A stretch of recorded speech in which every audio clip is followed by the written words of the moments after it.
그 순간 손에 쥔 샴페인 잔이 산산조각 나며 피가 흘렀다. 15억 원을 수아에게 그 말들이 공기 중에 울려 퍼지자 나는 피를 머금은 미소를 지었다. 그런데 할머니 순이가 떨리는 손으로 마이크를 쥐고 일어나자 모든 게 변했다. 크리스탈 파편들이 샹들리에 불빛을 받아 눈물처럼 반짝였다. 여기서 이들 앞에서 눈물을 흘릴 순 없었다. 하지만 할머니의 그 가느다란 손이 마이크를 움켜쥐는 순간 그들의 왕관 수여식이 내 복수로 뒤바뀔 터였다. 그들은 아직 모르고 있었다. 내 이름은 민지, 김민지다. 초대장을 3번이나 버릴 뻔했다. 크림색 봉투가 내 작은 원룸 주방 선반에 일주일 내내 놓여 있었다. 금박 글씨가 매일 아침 인스턴트 커피를 타며 나를 조롱했다. 김태호 회장님의 60세 생신을 축하하는 자리입니다. 그 형식적인 문구가 웃겼다. 마치 우리가 처음 만난 낯선 사람들인 양, 마치 그가 지난 10년 동안 수천 가지 미묘한 방식으로 내가 가족의 가장 큰 실망거리라고 상기시켜주지 않았던 양. 나는 핸들을 들고 예슬이를 불렀다. 미대 시절 유일하게 연락하는 친구, 아직도 나를 챙겨주는 유일한 사람. 그들이 나를 부르고 있어 그녀가 받자마자 서두 없이 말했다. 독수리들이 또 모여들었어. 예슬이는 우리 가족을 잘 알았기에 인사치레를 생략했다. 아빠 60세 생신 파티, 강남 저택에서 크게 하네. 나는 초대장 가장자리를 손가락으로 훑으며 그 고급 용지의 값을 느꼈다. 아마 내 일주일 식비보다 비쌀 터였다. 수아는 당연히 올 테지. 골든 차일드, 부산에서 돌아오네. 가지마. 민지야, 나는 반쯤 완성된 그림을 바라봤다. 동네 카페 의뢰작, 다음 달 집세를 겨우 메울 만큼의 돈만 가면 후회할 거야. 가면 더 크게 후회하겠지만 예슬이가 한숨을 쉬었다. 내 직감이 뭐래. 직감은 도망치라고, 자신을 지키라고 속삭였다. 하지만 다른 무언가, 고집스럽고 어리석은 무언가가 이번엔 다를지도 모른다고 중얼거렸다. 60세쯤 되면 아버지가 나를 더 이상 붓대신 서류 가방을 선택한 딸로 보지 않을지도. 갈게, 나는 말했다. 몇 시간만, 얼굴 비치고 와인 한 잔 마시고 연설전에 빠져나올게. 2주 후, 옷장 앞에 서서 강남무리의 굶주린 예술가로 보이지 않을 옷을 찾았다. 중고로 산 심플한 블랙 드레스에 정착했다. 클래식하게 섞일 만큼, 누가 샴페인을 엎지르더라도 아깝지 않을 만큼. 서울행 KTX는 생각할 시간을 너무 많이 줬다. 창밖 풍경이 스치며 마지막으로 이 여정을 한때를 떠올렸다. 2년 전 설날. 수아가 회사에서 승진했다. 저녁 대화는 온통 그녀의 프로젝트, 보너스, 해운대 뷰 아파트에 관한 것이었다. 어머니가 내일에 대해 물었을 때 지역 문화센터 벽화 의뢰를 언급했다. 이어진 침묵은 실패의 맛이었다. 애들한테 손가락 물감 가르치는 거? 그 잠재력을 다 버리네. 아버지가 중얼거렸다. 디저트 전에 빠져나왔다. 이제 가족 저택 문 앞에 서서 돌아설 뻔했다. 집은 거대하게 버티고 있었다. 옛돈과 더 오래된 실망의 기념비. 원형 진입로에 벤츠, BMW, 테슬라가 줄지어 있었다. 환경의식 있는 부자들의 차, 내 택시가 떠나며 나는 고립됐다. 파티 소리가 보이기 전에 들렸다.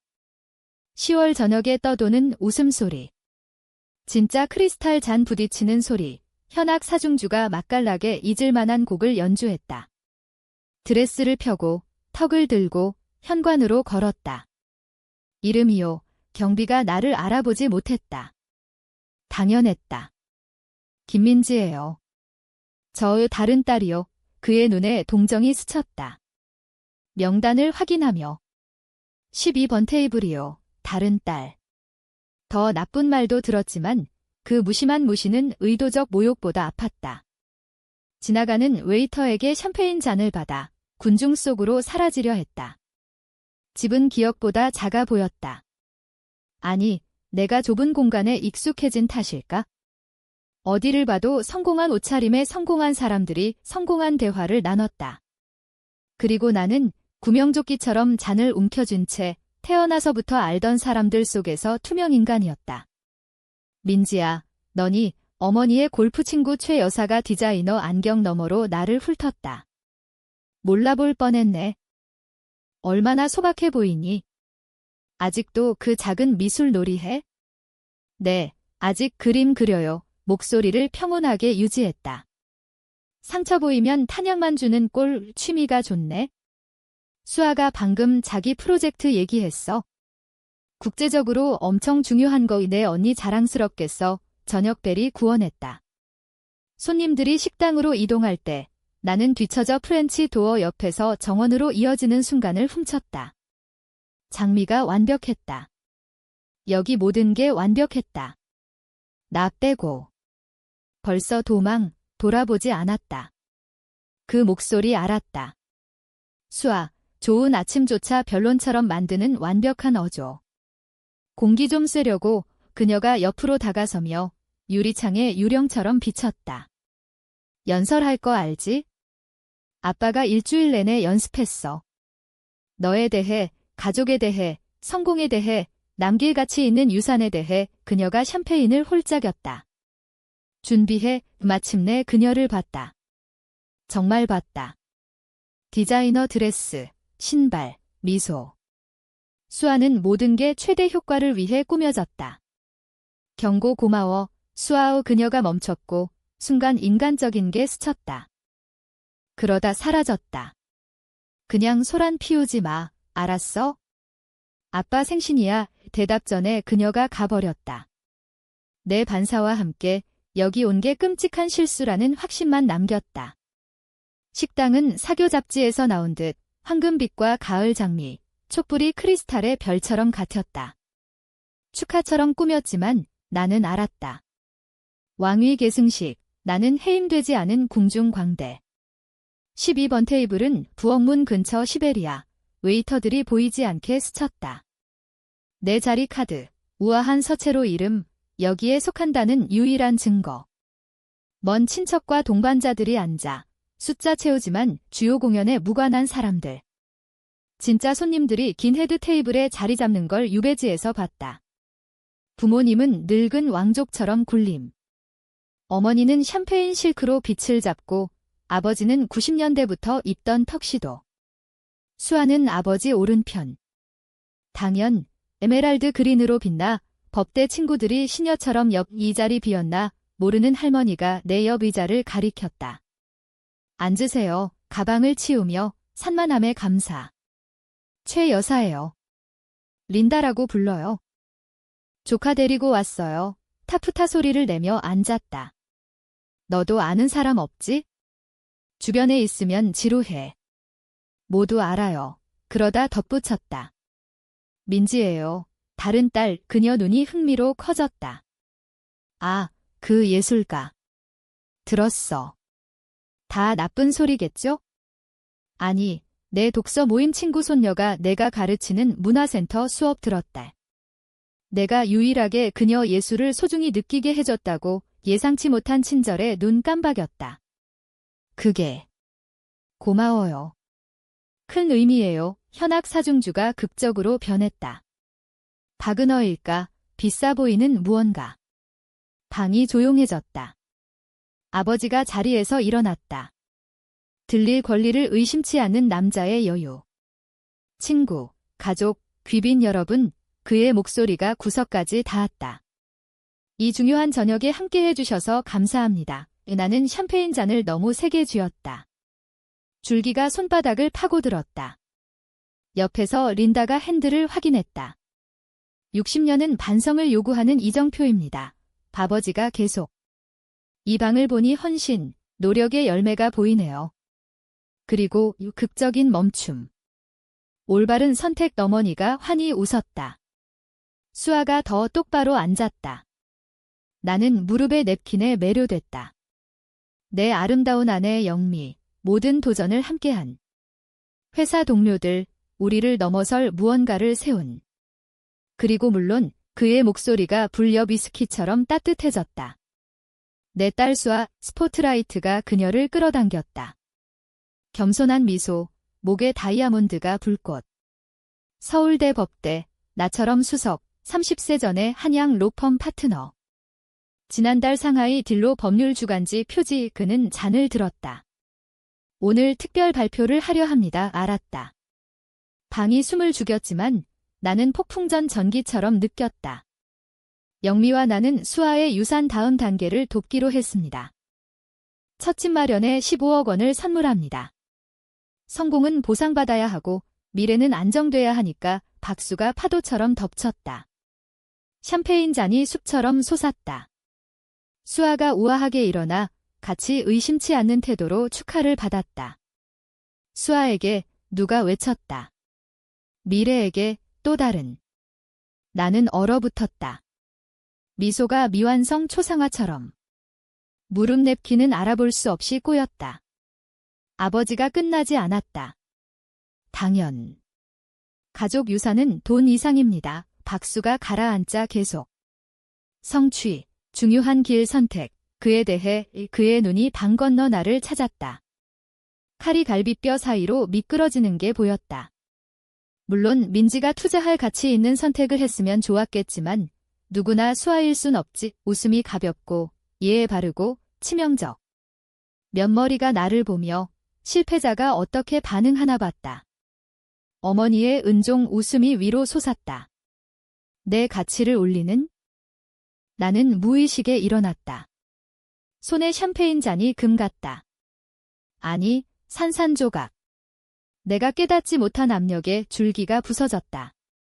크리스탈과 샴페인이 흰 테이블보의 범죄 현장처럼 흩어졌다. 아, 린다가 샴페인 튀며 뒤로 물러났다. 미안해요. 손바닥에 피가 솟으며 말했다. 나 실례할게요. 서비스 문으로 도망쳤다. 피 묻은 냅킨과 아버지의 목소리 에코를 남기고 방의 아이 중 일부는 규율 부족이라고 설명.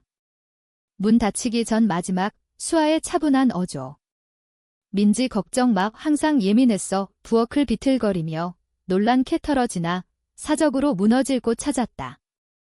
손이 욱신. 가슴이 조였다. 아름다운 블랙 드레스는 내 서툰 증인. 샴페인 얼룩과 피방울, 잭슨 폴록의 굴욕 그림처럼. 화장실 문이 구원처럼 나타났다. 안에서 잠그고 마스크를 벗었다. 문에 미끄러지며 세운 자세가 샴페인 잔처럼 산산조각. 날카롭고 갑작스럽고 다시 붙일 수 없게. 거울에 낯선 사람이 마스카라가 뺨에 번지고 종이 타월에 피 스며들고 검은 천에 얼룩 번지는 수치. 문에 등을 기대고 가슴을 핥히는 공황 속 숨쉬려 했다. 29년 잘못된 딸로 29년 아직도 그들의 무심한 잔인의 갑옷을 입지 못했다. 박수가 귀에 메아리. 그들이 수아의 가치를 축하하는 동안 나는 화장실에서 피 흘리는 비극적 신데렐라, 자정도 안 된 15억, 대리석 타일에 속삭였다. 누구나 수아일 순 없지. 핸드가 울렸다. 예슬이 두 주 떨어져서 내 고통을 느꼈나. 받을 수 없었다. 뭐라고? 또 희망에 어리석었다고? 사자 굴에 자발적으로 들어 중고 소매에 심장을 달고 수도꼭지를 틀고 핑크 물이 배수구로 소용돌이. 상처는 깊지 않고 지저분. 우리 가족 내 존재의 완벽 비유. 항상 피 흘리지만 진짜 걱정할 만큼은 아니게. 두 번의 부드러운 노크가 나선형을 끊었다. 사용 중 목소리가 거칠게. 또 노크, 부드럽지만 끈질기게. 민지야. 순이 할미야. 얼어붙었다. 아버지 어머니, 가족 족장, 날카로운 눈과 더 날카로운 통찰로 휠체어에서 굴림. 여기 온 줄 몰랐다. 그녀는 이런 태호의 공작쇼 대신 도시 조용 아파트를 선호했다. 괜찮아요. 문 너머 거짓말. 아니, 아니야. 그게 합리적이야. 이제 문 열어. 쓸모없는 캐터러에게 열쇠 달라고 하기 전에 천천히 일어나 거울 다시 봤다. 절망적, 실시간 무너지는 여자. 하지만 이건 순희. 눈물이 슬픔이 몸을 떠나는 거라. 솔직한 감정에 수치 없다고 했던. 문 열었다. 그녀는 휠체어에 우아한 남색 한복. 흰 머리 60년대부터 한 스타일. 아버지 눈, 수아 눈. 하지만 더 따뜻하게 내 상태를 판단 없이 봤다. 아이고, 얘야. 간단히 말하고 안으로 굴렸다. 문 닫아 잇따랐다. 변기 뚜껑에 주저앉아 갑자기 지쳤다. 그녀가 의자를 돌려 나를 마주. 움직임이 떨림에도 의도적. 보자, 손바닥을 가리켰다. 종이 타월 풀었다. 이미 응고 시작. 드라마틱보다 위험하지? 항상 너무 세게 쥐네. 그녀가 지갑에서 손수건 꺼내며. 진짜 린넨, 모노그램, 나보다 오래된. 어릴 적에도 내 엄마가 인형 사주면 머리가 빠질 만큼 세게 안았지? 지키려 했어요. 그녀가 효율적으로 손수건 감으며 말했다. 알아, 손가락 부드럽지만 확실. 오늘 저녁 내내 자신 지키려 했지? 저녁 중 내가 봤어. 부엌 옆 웃긴 테이블에 앉아 얼굴 갈라질 듯 웃고. 그러다 태호, 그 오만한 놈, 멈췄다. 머리 저었다. 미안, 얘야. 내 아빠지만. 틀린 말 아니에요. 말들이 쓰디쓴 커피처럼 쏟아졌다. 수아는 15억 가치. 나는 웃음거리. 낭비된 잠재력 경고. 순이가 다친 손 안 잡은 손 잡았다. 피부 얇지만 따뜻. 그들의 좁은 정의보다 훨씬 가치 있어. 항상 그랬어. 그럼 왜? 목소리 갈라졌다. 왜 항상 웃음거리? 예술 사랑, 아이 가르치기, 아름다운 것 창조. 왜 그게 무가치? 두려워하니까, 간단히. 내 아빠, 엄마, 심지어 수아. 정량화, 측정, 포트폴리오 못하는 걸 두려워해. 내가 이해 못할 3선택. 그게 시장 붕괴보다 무섭지. 나는 거칠고 젖은 웃음. 그래서 가족 공포 이야기, 가난과 물감 선택한 딸, 와우. 아니 이순이 목소리 사납게. 이 쇼 전체에서 진짜 선택한 유일한 사람. 그 비용 모를 줄 알아? 진실 위해 안락 희생, 열정 위해 안정 포기하는 걸 내가 안 봤을까? 지갑에 다시 손 넣어. 이번엔 공식 봉투. 중요해 보였다. 내 배가 새 공포로 조였다. 그게 뭐예요? 참아. 카운터에 놓았다. 먼저 말할게. 나 아파. 민지야. 췌장암 사기. 의사들 3개월. 고집 부리면 6개월. 내가 고집 세다는 거 알지? 화장실이 기울었다. 변기 시트 쥐고 다친 손 욱신. 할미. 안 돼. 그녀가 손 들었다. 78년 좋았어. 이제. 할미의 그 말 후 그녀는 봉투를 열고 유언을 설명했다. 그녀의 재산 대부분 140억 원 규모 재단을 나에게 넘기기로. 커뮤니티 아트센터를 위한, 아이들과 예술가들을 위한. 그날 밤 파티에서 할미가 일어나 발표했다. 태호야, 내가 민지를 그렇게 무시하나? 내 재산은 민지에게 간다. 그녀가 진짜 유산을 세울 테니까. 방이 얼어붙고 부모님의 분노가 시작됐다. 나는 피 흘린 손으로 그 자리를 빠져나왔지만 그건 시작이었다. 다음 날 변호사들이 몰려들어 재단을 설명했다. 부모님의 소송, 미디어 폭풍, 수아의 조용한 깨달음. 3주 법정 싸움 끝에 승리. 6개월 후 서울의 첫 아트센터에서 아이들이 그림 그리며 나는 자유를 느꼈다. 부모님의 전화, 불완전한 화해 시도. 하지만 나는 용서 없이 앞으로 나아갔다. 상처가 깨진 유리로 더 아름다운 걸 세웠다.